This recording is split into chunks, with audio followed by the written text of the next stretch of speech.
इस वीडियो को देखने वाले सभी दोस्तों को हमारा प्यार भरा नमस्कार।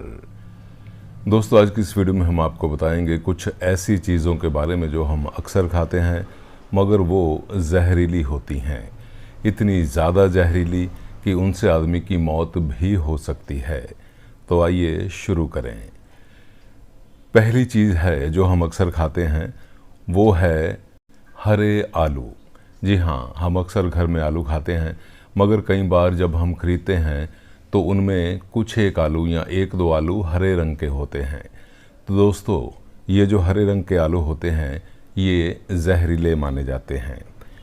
हरे रंग के आलू में सोलेनस होता है जो कि हमारे शरीर के लिए जहर का काम करता है। इसलिए आप कभी भी हरे आलू नहीं खरीदें और ना ही उनको खाएं, वरना आपको नुकसान हो सकता है।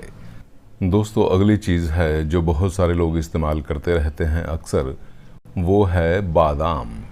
जी हाँ दोस्तों, बादाम। दोस्तों ध्यान दें कि ये जो बादाम होते हैं ये दो प्रकार के होते हैं, एक मीठे बादाम और एक कड़वे बादाम। ये जो कड़वे बादाम होते हैं ये साइज़ में थोड़े छोटे होते हैं और मीठे बादाम साइज़ में थोड़े बड़े होते हैं।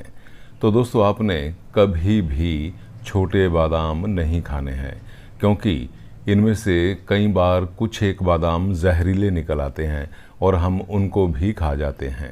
तो दोस्तों ध्यान दें कि ये जो जहरीले बादाम होते हैं यानी जो छोटे बादाम होते हैं इनमें हाइड्रोजन साइनाइड होता है जो कि एक प्रकार का जहर होता है। अगर आपने बहुत सारे बादाम छोटे वाले यानी जहरीले बादाम आपने बहुत सारी मात्रा में कड़वे बादाम जिन्हें कहते हैं वो खा लिए तो आपको बहुत ज़्यादा नुकसान हो सकता है। इसलिए इन कड़वे बादामों को नहीं खाना चाहिए। दोस्तों, अगली चीज़ जो हम खाते हैं और हमारी फेवरेट भी है बहुत सारे लोगों की, वो है राजमा। जी हाँ, राजमा हम बड़े शौक़ से खाते हैं, ख़ासकर बहुत से लोग राजमा चावल बड़े प्यार से खाते हैं।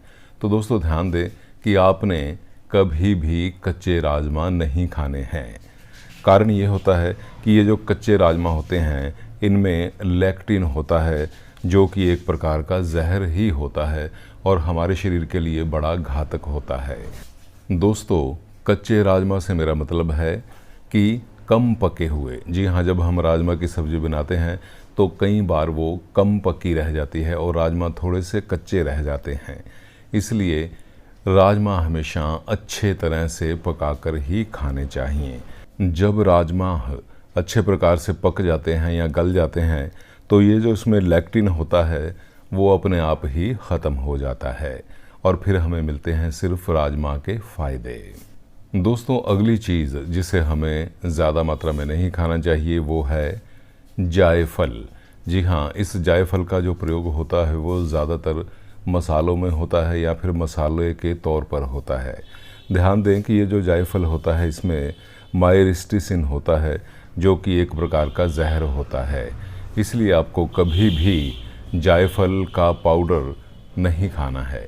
जी हाँ, जब भी आप जायफल का इस्तेमाल करें तो एक थोड़ा सा, और वो भी मसाले के रूप में करें। और दोस्तों, आखिरी चीज़ जो बहुत से दोस्त अक्सर इस्तेमाल करते रहते हैं, अक्सर खाते हैं, वो है ब्राउन राइस। जी हाँ, ब्राउन राइस। जी हाँ दोस्तों, ध्यान दें कि ये जो ब्राउन राइस हैं ये हम खाते हैं इसलिए कि हमें फ़ायदा पहुँचे, मगर होता है इसका उल्टा, हमें पहुँचता है इसका नुकसान। कारण ये होता है कि इनमें आर्सेनिक होता है और सबसे बड़ी बात कि हमें इन्हें खाने का सही तरीका नहीं पता होता है। यानी अब इनमें आर्सेनिक होता है तो जब हम इसको खाते हैं तो हम बहुत थोड़ी मात्रा में आर्सेनिक भी साथ ही खा जाते हैं जो कि बाद में कैंसर या किसी और बड़ी बीमारी का कारण बन सकता है और मौत भी हो सकती है। दोस्तों, इसके खाने का सही तरीका ये होता है कि जब भी आप ब्राउन राइस खाना चाहें तो इन चावलों को पहले कुछ देर के लिए भिगो दें और उसके बाद अच्छी तरह से 5-7 बार इनको धोएं और फिर पकाएं। ध्यान दें कि अगर आप इनको 5-7 बार धोएंगे तो ये जो आर्सेनिक होता है इनमें से निकल जाता है पूरी तरह से और फिर ये हमें नुकसान नहीं पहुंचाते हैं। वैसे जो साधारण चावल होते हैं वाइट वाले उनको भी अक्सर धोकर ही खाना चाहिए अच्छी प्रकार से। तो दोस्तों, ये थी कुछ चीज़ें जो हमें बड़े ध्यान से खानी चाहिए, जैसा कि हमने बताया है। और अगर आप इनके खाने में लापरवाही करेंगे तो फिर ये आपको नुकसान भी पहुंचा सकती हैं। दोस्तों, वीडियो पसंद आई हो तो कृपया लाइक और शेयर ज़रूर कीजिएगा। अपना कीमती समय निकालकर इस वीडियो को देखने के लिए आपका बहुत बहुत धन्यवाद। जय हिंद।